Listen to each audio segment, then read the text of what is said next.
Sir, കേരളത്തിലെ പോലെ തന്നെ എക്സിറ്റ് പോൾ തമിഴ്നാട്ടിലെയും വന്നിട്ടുണ്ട്. അപ്പോൾ തമിഴ്നാട്ടിലെ രാഷ്ട്രീയം ഇപ്രാവശ്യം ആർക്കൊപ്പമാണ്? അതോ ഭരണ തുടർച്ചയാവോ? ആ ഒരു എക്സിറ്റ് പോൾ കണ്ടിട്ട് സാറിന് എന്താ തോന്നിയത്? ബബിത, ഞാൻ ആദ്യമേ ഒരു കാര്യം പറയട്ടെ. എനിക്ക് എക്സിറ്റ് പോളിലൊന്നും വിശ്വാസമില്ല. ഒപ്പീനിയൻ പോളിൽ ഇതൊക്കെ തട്ടിപ്പ് പരിപാടിയാണ്. ഇത് ഈ പൊട്ടക്കണ്ണം മാവിലെറിഞ്ഞോട്ട് കൊണ്ടാ കൊണ്ടും ഇല്ല ഇല്ല എന്നുള്ളത് മാത്രമേ ഉള്ളൂ. പിന്നെ എന്താണെന്ന് വെച്ചാൽ, ഈ നേരത്തെ ഞാൻ പറഞ്ഞിട്ടുണ്ടായിരുന്നു, പോളിംഗ് കഴിഞ്ഞിട്ട് ഇത്രയും ദിവസം ഗ്യാപ്പ് വന്നു. അപ്പോൾ ഗ്യാപ്പ് വന്നപ്പോൾ പത്രക്കാർക്കും ടി വിക്കാർക്കും എന്തെങ്കിലും വാർത്ത കൊടുക്കണ്ടേ? ഈ ദിവസം തെരഞ്ഞെടുപ്പിൻ്റെ സമയത്ത് ഇഷ്ടം പോലെ വാർത്ത കിട്ടും. അയാൾ ഇങ്ങനെ പറഞ്ഞു, ഇയാൾ അങ്ങനെ പോയി, ആ വണ്ടി അവിടെ തടഞ്ഞു, അതിന് ആംബുലൻസിൽ നിന്ന് കാശ് പിടിച്ചു, അങ്ങനെയൊക്കെയുള്ള വാർത്തകളൊക്കെ വരും. തെരഞ്ഞെടുപ്പ് കഴിഞ്ഞാൽ പിന്നെ എല്ലാം ശാന്തമായി. പിന്നെ ഉള്ളത് ഈ ഒപ്പീനിയൻ പോൾ, അസ്ട്രോളജി, പിന്നെ ഇങ്ങനെയുള്ള കൂടോത്രം, മന്ത്രവാദം, ഇതിൻ്റെയൊക്കെ പരിപാടിയാണ് അവിടെ ഉള്ളത്. പിന്നെ എന്താ വെച്ചാൽ, ഒരു academic for the sake of academic knowledge, academic information, നമുക്ക് ഈ ഒപ്പീനിയൻ പോൾ എന്താ, അല്ലെങ്കിൽ എക്സിറ്റ് പോൾ എന്താണ് എന്നുള്ളതിനെ കുറിച്ചിട്ടുള്ള വാർത്ത വരും, നമ്മൾ വായിക്കും. We will forget about that. ഇപ്പം 4-ാം തീയതി കഴിഞ്ഞാൽ ആരും ഈ എക്സിറ്റ് പോളിനെ കുറിച്ചും ഒപ്പീനിയൻ പോളിനെ കുറിച്ചും ഒന്നും എന്താ പറയുക സംസാരിക്കാൻ പോകുന്നില്ല. അപ്പോൾ പിന്നെ ഗവൺമെൻറ് ഫോം ചെയ്യുന്ന തിരക്കിലായിരിക്കും. തോറ്റ കാരണങ്ങളൊക്കെ അന്വേഷിക്കാനായിട്ട് തോറ്റ പാർട്ടിയും, ജയിച്ച കാരണം അന്വേഷിക്കാൻ ജയിച്ച പാർട്ടിയും അവർ ശ്രമിക്കും. പക്ഷെ ഇതിലിപ്പോൾ തമിഴ്നാട്ടിൽ ഇത്തവണ ഒരു കടുത്ത ഭരണവിരുദ്ധ വികാരമുണ്ടായിരുന്നു. കാരണം അറിയാമല്ലോ, ബബിതിക്ക് അറിയാമല്ലോ, പേപ്പർ വായിക്കുന്ന എല്ലാവർക്കും അത് അറിയാം. കാരണം അഴിമതി എന്ന് പറയുന്നത് അതിന്റെ അത് മാത്രം അയാളുടെ കുടുംബത്തോടെയാണ് അവര് രാഷ്ട്രീയത്തിൽ ഇറങ്ങിയാണ്. സ്റ്റാലിൻ മുഖ്യമന്ത്രി, അയാളുടെ മകൻ ഉപമുഖ്യമന്ത്രി, അയാളുടെ മറ്റേ കരുണാനിധിയുടെ 3ാമത്തെ ഭാര്യയുടെ മോള് എന്താ പറയണ കനിമൊഴി MP, പിന്നെ കരുണാനിധിയുടെ പെങ്ങളുടെ മകളുടെ മകൻ.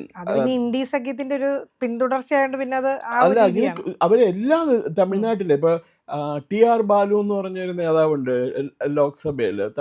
അയാൾ ലോക്സഭയിൽ ഇരിക്കുന്നു.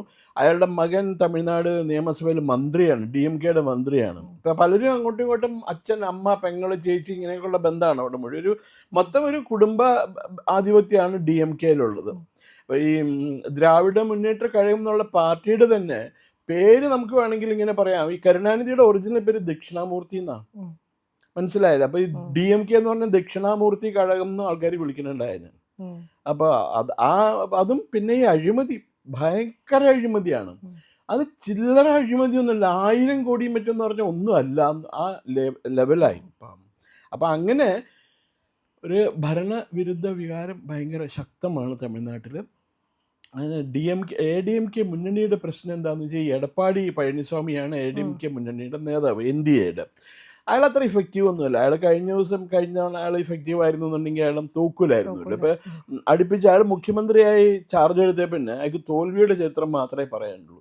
ജയിച്ച ചരിത്രം കേട്ടിട്ടില്ല എടപ്പാടി എന്നുള്ളത്. എന്നിട്ടും ഈ ഒപ്പീനിയൻ പോളിൽ ഇപ്പോൾ വളരെ കൗതുകകരമായ NDA ആയിട്ടുള്ള ഒരു സഖ്യം ചേർന്നതിനെ കുറിച്ച് അപ്പോൾ എങ്ങനെ NDA ആയിട്ടൊരു അലയൻസ് ഉണ്ട്. അത് നാച്ചുറലി MDA, BJPയും AIADMK ആയിട്ടുള്ള സഖ്യം ഉണ്ടായി. ആ സഖ്യത്തിന് വേണ്ടിയിട്ടാണ് അണ്ണാമലൈനെ പാർട്ടി പ്രസിഡന്റ് പദവിയിൽ നിന്ന് മാറ്റിയതും. പകരം നയനാർ നാഗേന്ദ്രനെ അവരുടെ ADMKയുടെ BJPയുടെ പ്രസിഡന്റൊക്കെ ആയിട്ട് അപ്പോയിന്റ് ചെയ്തത്. ഈ ADMKക്കാർക്ക് അണ്ണാമലൈനെ ഒട്ടും ഇഷ്ടമല്ല. കാരണം അദ്ദേഹം ഉള്ള കാര്യം പറയും, കറപ്ഷൻ ചാർജസ് ഇഷ്ടം പോലെയുണ്ട് DMK ഗവൺമെന്റിനും ADMK ഗവൺമെന്റിനും എതിരെ. നമുക്ക് അതിൻ്റെ ഒന്നും ആവശ്യമില്ല, നമുക്ക് ഇൻഡിപെൻഡൻ്റ് ആയിട്ട് പോകാമെന്നാണ് അദ്ദേഹം പറഞ്ഞിരുന്നത്. അപ്പോൾ അതുകൊണ്ടുണ്ടായത്. പക്ഷെ അവരിങ്ങനെ ഇത് ചെയ്തു. BJP എന്ന് പറയുന്നത് AIADMKയുടെ ഒരു എന്താണ് സെക്കൻഡ് ഫിഡിൽ എന്ന് വേണമെങ്കിൽ പറയാം. ആ രീതിയിലാണ് ADMKയുടെ ഒരു കീഴ്ജീവനക്കാർ. നമ്മൾ എക്സിറ്റ് പോൾ പറയുന്നത് കൂടുതലും DMKക്ക് 125 മുതൽ 145 വരെ സീറ്റും, അത് യെസ്, ADMKക്ക് 65 മുതൽ 80 സീറ്റും, TVK വിജയുടെ പാർട്ടിക്ക് 18 മുതൽ 24 സീറ്റും, ബാക്കി മറ്റു പാർട്ടികൾക്ക് എല്ലാവർക്കും കൂടി 2 to 6. അത് വോട്ട് വൈബ് എന്ന് പറഞ്ഞ ഒരു പോളിംഗ് ഏജൻസി ഉണ്ട്. അവർ പറയുന്നത് DMKക്ക് 103 തൊട്ട് 113 വരെയും AIADMKക്ക് 114 തൊട്ട് 124 വരെയും എന്ന് പറയുന്നു. അതുപോലെ മാട്രൈസ് എന്ന് പറയുന്ന ഏജൻസി പറയുന്നത് DMKക്ക് 122 തൊട്ട് 132 വരെയും AIADMKക്ക് 81 തൊട്ട് 100 വരെയും കിട്ടുന്നു പറയുന്നു. പിന്നെ PMARC എന്ന് പറഞ്ഞൊരു ഏജൻസി ഉണ്ട്. അവർ പറയുന്നു DMKക്ക് 122നും 145നും ഇടയ്ക്ക്, പിന്നെ AIADMKക്ക് 65നും 85നും ഇടയ്ക്ക്. അതിൽ കൗതുകകരമായിട്ട് തോന്നിയ ഒരു കാര്യം, ആക്സിസ് മൈ ഇന്ത്യ എന്ന് പറയുന്ന ഒരു ഏജൻസി ഉണ്ട്. അവർ പറയുന്നത് DMK 92നും 110നും ഇടയ്ക്ക് സീറ്റ് നേടും. AIADMK 22നും 32നും ഇടയ്ക്ക് സീറ്റ് AIADMK മുന്നണിക്ക് കിട്ടുള്ളൂ. അവർ പറയണത് ജോസഫ് വിജയ് ഇല്ലേ, ജോസഫ് വിജയുടെ പാർട്ടിക്ക് TVക്ക് അതിന് 98നും 120നും സീറ്റിനും ഇടയ്ക്ക് കിട്ടുന്നതാണ് പറയുന്നത്. അയാൾ തെരഞ്ഞെടുപ്പിൽ വന്ന ആദ്യമായിട്ടാണ് മത്സരിക്കണത്. ജനങ്ങളിലേക്ക് എത്തിയിട്ടുണ്ടോ ഇല്ലോ എന്ന് അറിയില്ല. അയാൾ കുറെ അധികം പക്ഷെ ഒരു യുവജനങ്ങളുടെ ഇടയിൽ ഒരു ട്രെൻഡായിട്ട് വന്നല്ല, ഒരു ചെറിയൊരു ഫാക്ടറായി എന്നല്ലാണ്ട് വിജയ് ഒരു ഇത്രയും സീറ്റ് പിടിക്കുമെന്ന് സാറിന് തോന്നുന്നില്ല. അപ്പൊ ഈ അന്വേഷിച്ച് വരുമ്പോഴാണ് പറയണത് ഈ ആക്സിസ് മൈ ഇന്ത്യ എന്ന് പറയുന്ന ഏജൻസി 2024 ലോക്സഭാ ഇലക്ഷന് കോൺഗ്രസ് ഒറ്റയ്ക്ക് ഭൂരിപക്ഷം മേടിക്കുന്നു പറഞ്ഞ ആളാണ്. 270 280 ഒക്കെ കിട്ടുമെന്ന് പറഞ്ഞാണ്. പിന്നെ അയാൾ ആ സ്റ്റുഡിയോയിലിരുന്ന് കരഞ്ഞു. ഒരു പ്രദീപ് ഗുപ്ത എന്ന് വന്നിട്ട് പറഞ്ഞ ആളാണ് നടത്തിയപ്പോൾ എന്ത് ബേസിസിലാണ് ഈ പറയണേന്ന് അറിയില്ല. അപ്പോൾ അത് നമുക്ക് കുറച്ച് we have to take it with a pinch of salt. Then ADMK മുന്നണിയും DMK മുന്നണിയും തമ്മിലാണ് ഫൈറ്റ്. DMK മുന്നണിയിൽ അങ്ങോട്ടും ഇങ്ങോട്ടും ഒരു മനുഷ്യനും കണ്ടുകൂടാ. ഭയങ്കര ബഹളമാണ്. കോൺഗ്രസ്സുകാരനെ ഡോർ മാറ്റിനെ പോലെയാണ് കണക്കാക്കണം, ചവിട്ടീനെ പോലെയാണ് DMKക്കാർ കണക്കാക്കണം. 45 സീറ്റും ചോദിച്ചുകൊണ്ട് ചെന്നു കോൺഗ്രസ്സുകാർ. ഇവർ മാക്സിമം കണ്ട് 27 28 സീറ്റ് വരെ കൊടുത്തിട്ട് അതും കൊണ്ട് പോവുകയാണെങ്കിൽ പൊക്കോ, അല്ലെങ്കിൽ വേണ്ട ഇട്ടിട്ട് പൊക്കോ, ഞങ്ങൾ വേറെ വഴി നോക്കിക്കോളാം എന്ന് പറഞ്ഞു. അങ്ങനെ അവർ കിട്ടിയതും വെച്ചിട്ട് മേടിച്ച് ഈ DMKയുടെ അടുക്കളത്തോപ്പിൽ ഇതും വിറക് വെട്ടുക, വെള്ളം കോരുക, ഇതാണ് കോൺഗ്രസിൻ്റെ പ്രധാന പരിപാടി. കോൺഗ്രസ് ഒന്നും ഇല്ല തമിഴ്നാട്ടിൽ. അവിടെയുള്ള മുഴുവൻ DMKയുടെ B ടീം അത്. അപ്പോൾ ADMK പിന്നെ അതേപോലെ BJPനെ വളരെ കുറച്ച് സീറ്റ് കൊടുത്ത് BJPനെ ഒതുക്കിയവരും. പിന്നെ പാട്ടാളി മക്കൾ കക്ഷി, അങ്ങനെയൊക്കെ പുതിയ തമിഴകം, ഇങ്ങനെയൊക്കെയുള്ള കുറച്ച് പാർട്ടികളുണ്ട്. അവരൊക്കെ ആയിട്ട് കൂടി കുറച്ച് കൊഹീഷൻ ഉണ്ടെന്നാണ് പറയുന്നത്. അവിടുത്തെ ഞാൻ തമിഴ്നാട്ടിൽ പോയിരുന്നില്ല, പക്ഷെ പല സുഹൃത്തുക്കളായിട്ട് സംസാരിച്ചു.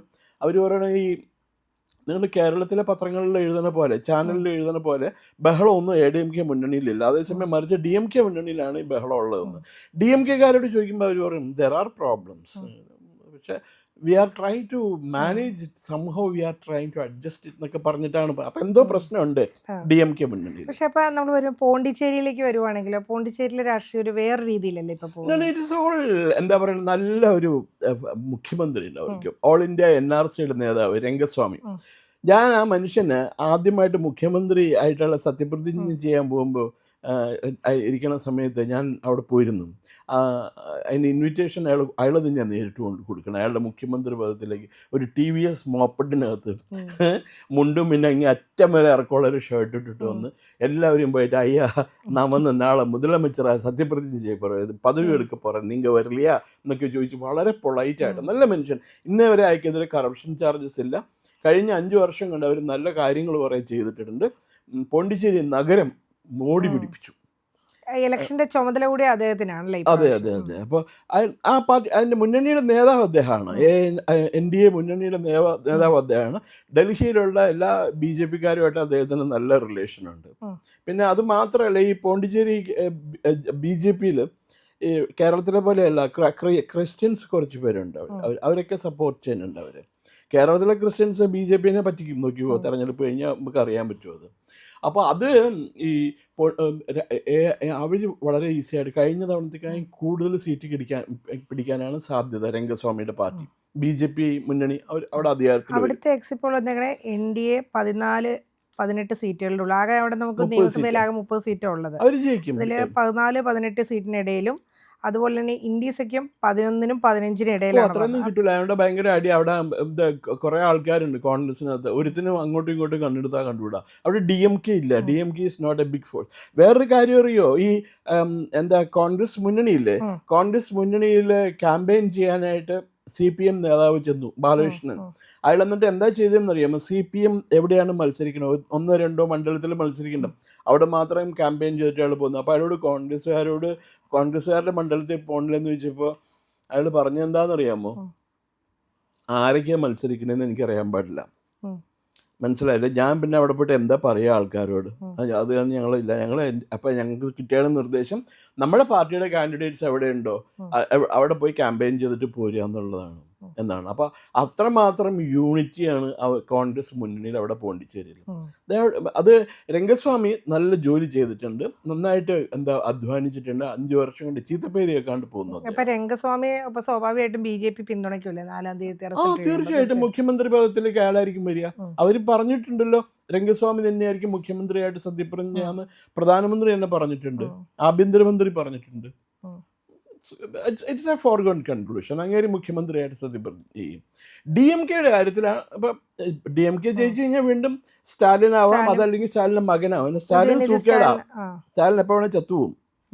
ഇപ്പം അവിടെ മറീന ബീച്ചിലോട്ട് കൊണ്ടുപോകേണ്ട ആവശ്യമുള്ളൂ.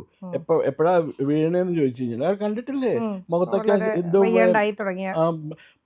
പൗഡറൊക്കെ അടിച്ച് തിക്ക് ചെയ്ത്, പല്ലൊക്കെ വൈപ്പുമല്ല, 10-75 വയസ്സായി, വൈപ്പ് പല്ലും ഇതൊക്കെ വെച്ചിട്ടാണ് നടക്കണ. സുന്ദര കുട്ടപ്പനായിട്ട് വിഗും വെച്ചിട്ടാണ് നടക്കണേ.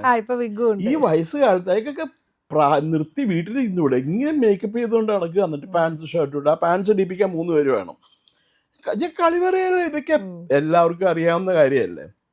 അപ്പോൾ അങ്ങനെ DMK ഇല്ല, ADMK തന്നെയാണ് മുൻപന്തിയിലുള്ളത്. കാരണം ഇപ്പോൾ ഞാൻ മനസ്സിലാക്കുന്ന ഈ അഭിപ്രായ വോട്ടെടുപ്പിൽ അവർ പറയണത് ഈ DMK ADMK മുന്നണി വോട്ട് വൈബ് ADMK മുന്നണിക്കാണ് കൂടുതൽ സീറ്റ് കൊടുത്തേക്കണത്. പിന്നെ മാട്രിക്സ് എന്ന് പറയുന്ന സഖ്യം ADMK അല്ല, അവർ 67-100 എന്താണ്ടിട്ട് കൊടുത്തിട്ടുള്ളൂ. ദെൻ 2-3 പോൾ ഓഫ് പോൾസിലും ADMK കുറച്ച് പുറകിലാണ്. Paul of പോൾസിലും മറ്റെല്ലാത്തിലും മുൻപന്തിയിലാണ്. പക്ഷെ ഇത് ഡിപ്പെൻസ് എങ്ങനെയാണ് ഇവർ കണക്കൂട്ടിയെന്ന് അറിയില്ല. ഇപ്പം എനിക്ക് വിജയുടെ കാര്യം കേട്ടിട്ടാണ് എനിക്ക് വലിയ അത്ഭുതം തോന്നുന്നത്. ആദ്യമായിട്ട് തെരഞ്ഞെടുപ്പിൽ ഒരു പാർട്ടി ഉണ്ടാക്കി മത്സരിക്കുന്നു. ഇയാളെക്കാളും കൂടുതൽ പോപ്പുലർ ആയിരുന്നു വിജയകാന്ത്. ഓക്കെ, 2006 അയാൾ തെരഞ്ഞെടുപ്പിന് ഒരു പാർട്ടി ഉണ്ടാക്കി, ദേശീയ മുർപോക്ക് ദ്രാവിഡ കഴ. അതിൻ്റെ അർത്ഥം എന്താണെന്ന് ചോദിക്കില്ല കേട്ടോ എൻ്റെ അടുത്ത്. അയാളുടെ ഭാര്യ മാത്രമേ ഉണ്ടായിരുന്നുള്ളൂ. അവർ ഭയങ്കര ഒരു ഓളം ഉണ്ടാക്കി തമിഴ്നാട്ടിൽ. ഇതേപോലെ തന്നെ ഇയാൾ പോണിടത്തൊക്കെ എന്താ പറയണ നല്ല ആൾക്കൂട്ടം ഉണ്ടായിരുന്നു. മത്സരിച്ച് എല്ലാ മണ്ഡലങ്ങളിലും മത്സരിച്ചു. ഒരാളെ ജയിച്ചുള്ള കൂടി, വിജയകാന്ത് മാത്രം.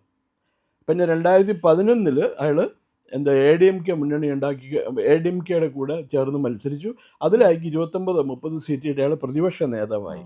അയാൾക്ക് പിന്നെ ഒരു ഗുണം ചെയ്തു. 2006 അയാൾ പലരുടെയും സാധ്യതകൾ നഷ്ടപ്പെടുത്തി ജയിക്കാം. അയാൾ ഈ ADMK ജയിക്കേണ്ട സീറ്റിലേക്ക് അയാൾ വോട്ട് കയറി പിടിച്ച് ADMKയുടെ കുറേ വോട്ട് പോയി.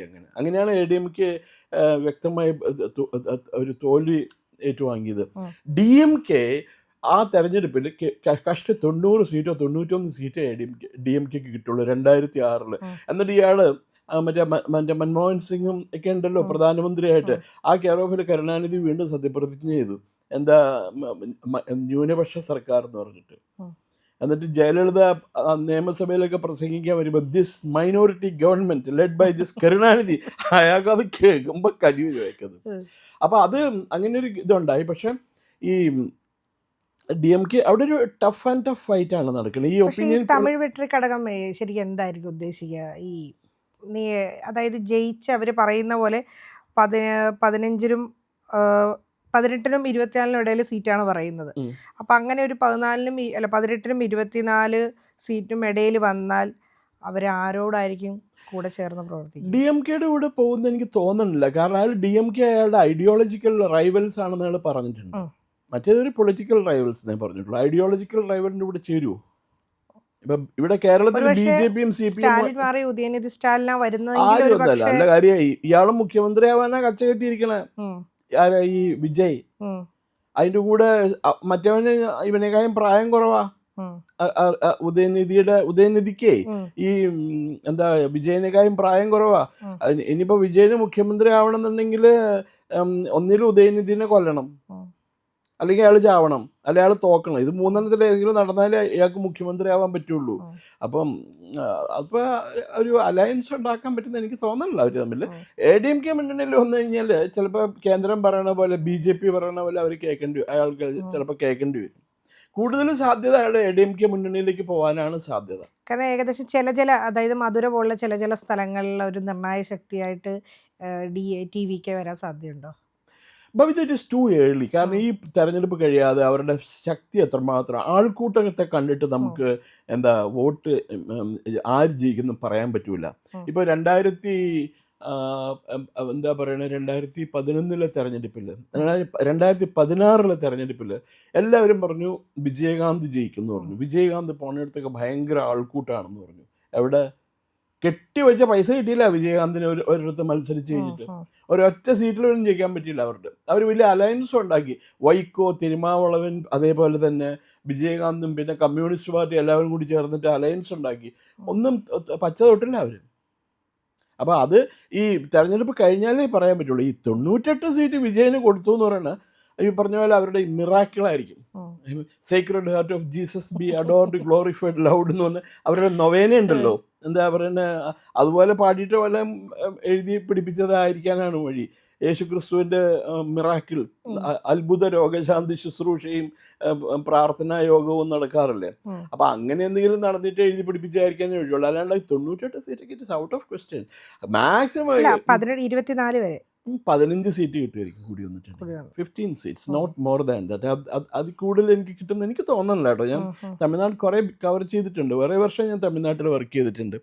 അങ്ങനെ പെട്ടെന്ന് അയാളെ പറ്റിയിട്ട് ഇപ്പം പത്രങ്ങളൊക്കെ ഏതൊരു കഴിഞ്ഞ ദിവസം ഒരു വാർത്തയിൽ കണ്ടു, തമിഴ്നാട്ടിലെ പുതിയ MGR ഇയാളാണ്. അതിന് മുമ്പ് കറുപ്പ് MGR വന്നു. ആരാന്നറിയില്ലേ? വിജയകാന്ത്.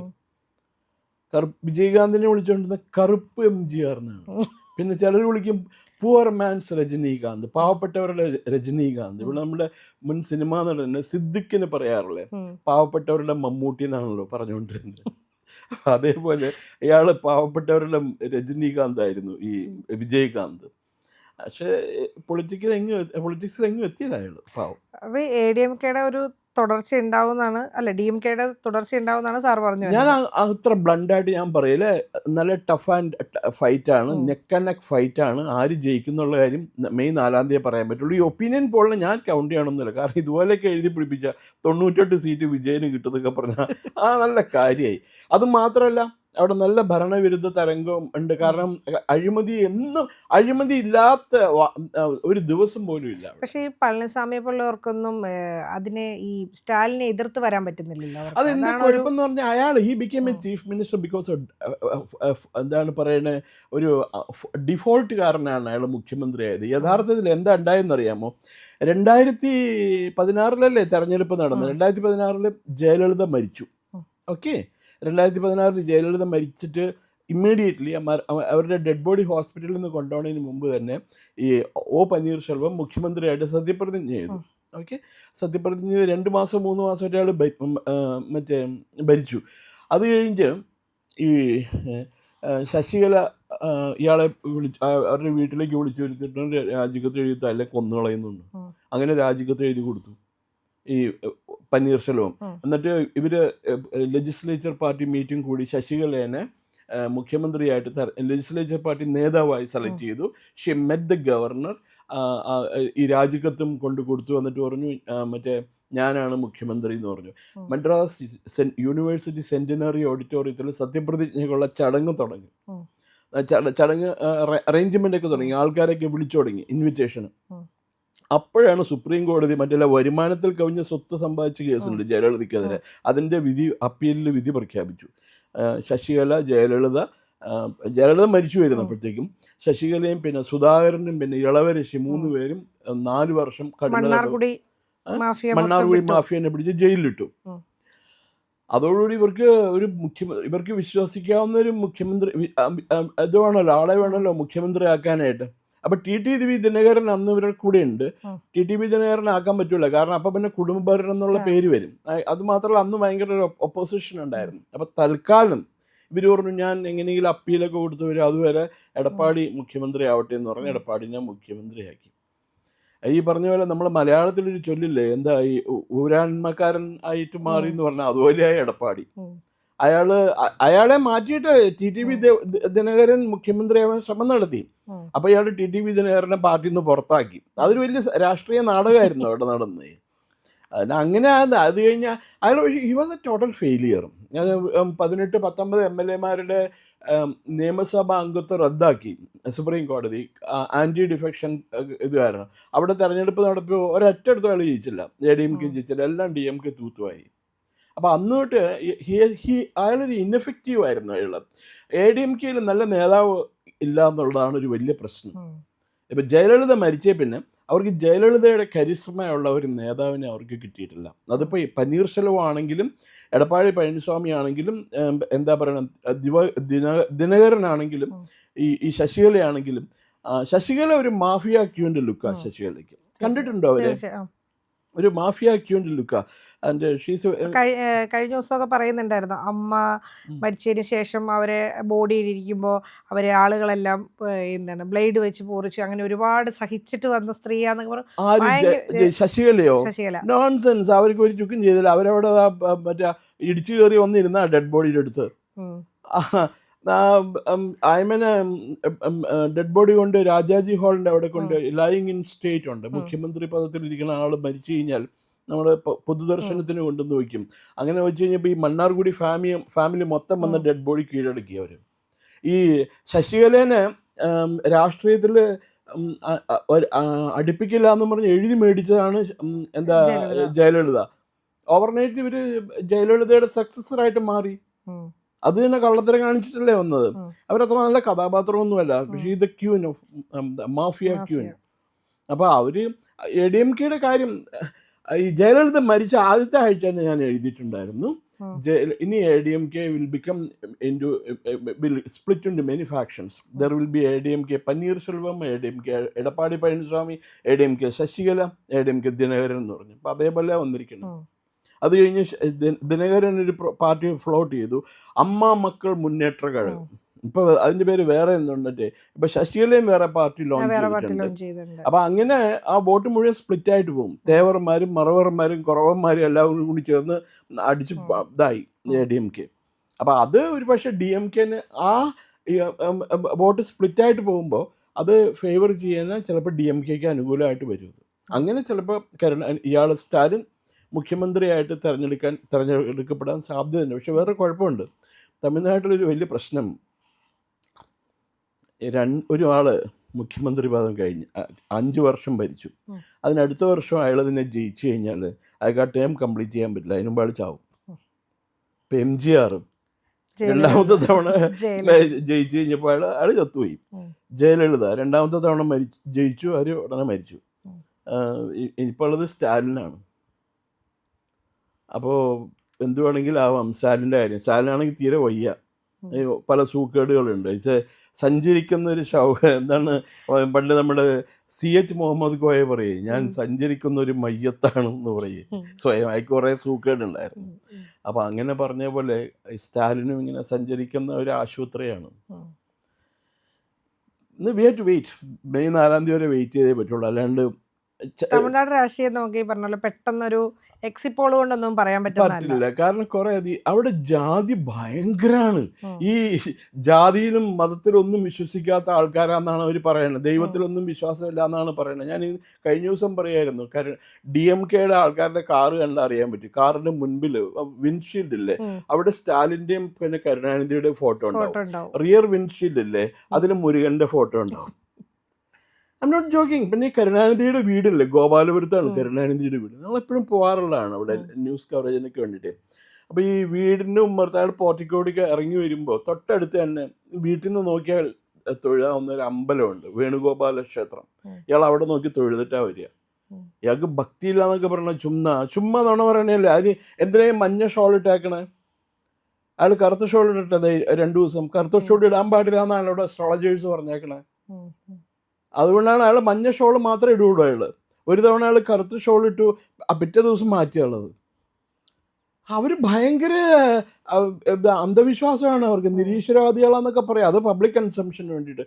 ഞാൻ കഴിഞ്ഞ ദിവസം ഈ വൈക്കോ എന്ന് പറഞ്ഞൊരു നേതാവിനെ പറ്റി കേട്ടിട്ടുണ്ടോ? വൈക്കോ. MDMK നേതാവ്, മരുമലർച്ചി ദ്രാവിഡർ മുന്നേറ്റ കഴകം എന്നൊക്കെ പറഞ്ഞു. അയാളുടെ പേര് വയ്യാപതി ഗോപാലസ്വാമി എന്നാണ്. ഗോപാലസ്വാമി. അയാൾ പേര് മാറ്റി എന്തോ വൈക്കോ എന്നുള്ളത്. അസ്ട്രോളജേഴ്സ് പറഞ്ഞു ഈ ഇതിൻ്റെ നമ്പർ മാച്ചിങ് അല്ല, അതുകൊണ്ട്.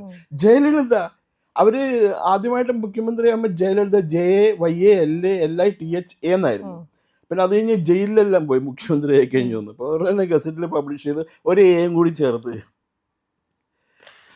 So happens like that.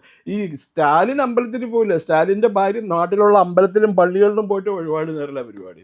പിന്നെ കൂടോത്രം മന്ത്രവാദവും എല്ലാവരും ചാത്തൻ അമ്പലത്തിൽ ഇവിടെ നമ്മുടെ തൃശ്ശൂരുള്ള ചാത്തൻ ക്ഷേത്രത്തിൽ സ്ഥിരം സന്ദർശകരാണ് അവരൊക്കെ.